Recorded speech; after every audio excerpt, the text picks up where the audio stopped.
Today, you will discover how the law of the mirror operates in your relationships and why Jung believed that the other is always your most intimate reflection. Reflection 1.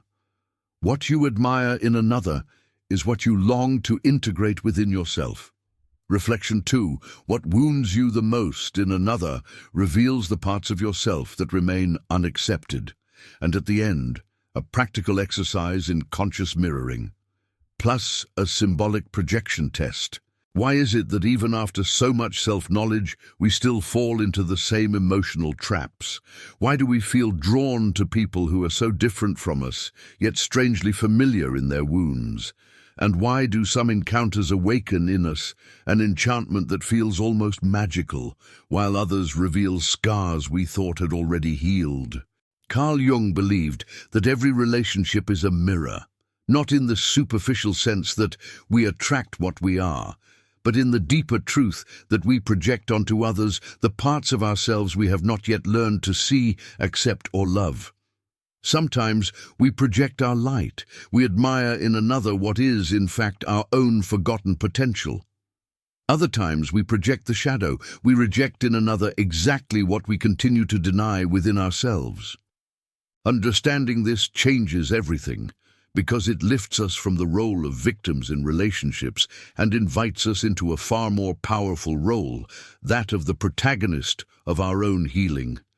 If this theme stirs something within you, if you feel that your relationships reveal more about yourself than you'd like to admit, subscribe, like, and share this video with someone else who is also walking the path of conscious love. Now take a deep breath and come with me inward. Chapter 1. The Law of the Mirror. The other as a reflection of the psyche. Imagine that every person you relate to is a mirror. Not an ordinary mirror, but one of those old, fogged mirrors that subtly distort the image. You look, but you don't immediately recognize what you see. This is the reflection the other brings, a symbolic portrait of your psyche in motion. Carl Jung observed over decades of clinical practice that people do not live only with their conscious contents. They carry an invisible suitcase filled with memories, desires, wounds, and unconscious potentials. And when that suitcase is too full, when we refuse to look within, we project its contents onto the world around us, especially onto those closest to us. The other then becomes a canvas upon which we paint what we cannot yet see in ourselves, be it light, be it shadow. That is why Jung said, "Everything that irritates us in others can lead us to an understanding of ourselves." The law of the mirror is an invitation to emotional responsibility. It pulls us away from the automatic complaint, "Why is he doing this to me?" and leads us to the deeper question, "What does this reaction reveal about me?" This shift in perspective is the first step toward conscious love, a love that does not blame, but reveals. Chapter 2. When the other reveals what you long to become. Have you ever been captivated by someone with an almost inexplicable intensity, as if that person carried a key, an answer, a missing piece of yourself? In analytical psychology, this is called positive projection. It is when the soul recognizes in another a reflection of what it longs to awaken within, a quality, a strength, a dormant talent. Women who admire confident men, for example, are often seeking their own animus, the archetype of the inner masculine. This symbolic force represents the ability to act, to decide, to take a stand in the world. Jung worked with many patients who would say, "I feel alive when I'm around him." But over time, they realized it wasn't the other who made them feel alive. It was their own inner life beginning to emerge through that mirror. What you admire intensely in another may not be mere admiration. It may be a sign that a forgotten part of you is asking to be seen. Instead of idealizing the other, ask yourself, "This quality I admire, where does it already exist within me, even if only as a seed?" This simple yet powerful question turns the mirror inward. and begins the process of individuation, claiming your own light. What draws you to another reveals a dormant talent within yourself. Chapter 3, When the Other Wounds What You Hide. Now imagine the opposite, the kind of person who irritates you deeply, someone who stirs anger, judgment, impatience, sometimes without even doing anything directly to you. This discomfort may be a sign of negative projection, when the other reflects a part of yourself that has been exiled, repressed, or forgotten. Jung observed that the aspects of our personality we consider undesirable, aggressiveness, vanity, weakness, sensuality, do not disappear when we repress them. They simply retreat into the shadow. And from there, they project themselves onto the world. A common example, a very controlling woman may feel extremely irritated by chaotic people, but deep down, she may envy the freedom they express, a freedom she never allowed herself to live. Or someone may resent a partner's emotional coldness, without realizing they too learn to repress emotions at some point in life. Jung said, "What you deny in yourself will resurface, usually in the form of destiny." This is why others sometimes wound us so deeply, because they touch precisely the place within us that has not yet healed. Facing this truth is not easy, but it is profoundly liberating. What bothers you in another points to what you have not yet healed within yourself. Chapter 4. The Trap of Emotional Dependency. Confusing the mirror with salvation. When we look at the other as a mirror, there is a delicate point that must be recognized, the fine line between reflection and the fantasy of salvation. It is common, especially in moments of emotional fragility, to cling to the idea that the other will fill something within us, an old emptiness, an absent father, an unmet need for protection. At this point, the mirror becomes a trap. You project onto your partner the role of savior. You see in him the father you lacked, the guide you never had, the embrace you never received, and the relationship, instead of freeing, imprisons. Jung saw this happen repeatedly in his practice. Women trapped in relationships where the other was more symbol than human being. And when he did not meet the expectation, what was born was frustration, anger, or silent submission.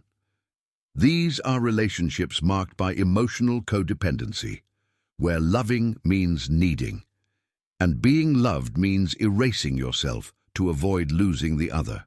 The path out of this cycle is deep, but it begins with a simple question: am I loving this person, or am I loving what they represent to my unmet need? When we can make this distinction, we take the first step toward a more conscious love. If this point touched something important in you, write in the comments, what relational pattern have you been repeating? That may be an old projection. Your comment may inspire other women to break free from their own cycles. Chapter 5. Recap: 2 forms of mirrors that transform. Let's take a breath together and recap. So far, we've seen that admiration is the mirror of forgotten potential. When you are enchanted by someone, observe what that person awakens in you. What they bring to the surface may be something of your own, merely dormant. Irritation is the mirror of denied shadow. When someone deeply bothers you, before reacting, ask yourself, what is this person showing me about myself? These 2 movements, light and shadow, make up the law of the mirror. They are not meant to judge or humiliate. They exist to reveal, to lift the soul out of blindness and invite it into wholeness. The awareness born from this process does not distance us from relationships. It prepares us for truer ones. Chapter 6. Boundaries and Exceptions. When it's not a mirror, it's violence. It is essential to make something clear. Not everything you experience in a relationship is your projection. Not every act of emotional abuse is a reflection. Not every aggression is an opportunity for self-knowledge. Violence is violence. And when it appears, the first step is not to analyze, but to protect yourself. Jung never used psychology as a justification for remaining in suffering. He said that, without ethics, the unconscious becomes a destructive force. There are moments when the most conscious action is to leave, to seek support, to restore your dignity before trying to understand what happened. That's why, on this channel, we follow the ethic of the gaze, mirror, not weapon. Psychology is a tool of liberation, never of submission. If you are living through something that wounds you deeply and you cannot leave on your own, seek professional help. You do not need to carry this alone.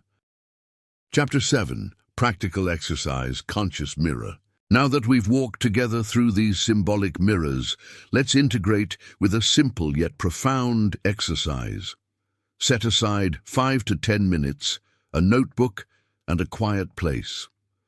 You can repeat this exercise anytime you feel dominated by a relationship or an unexplained emotion.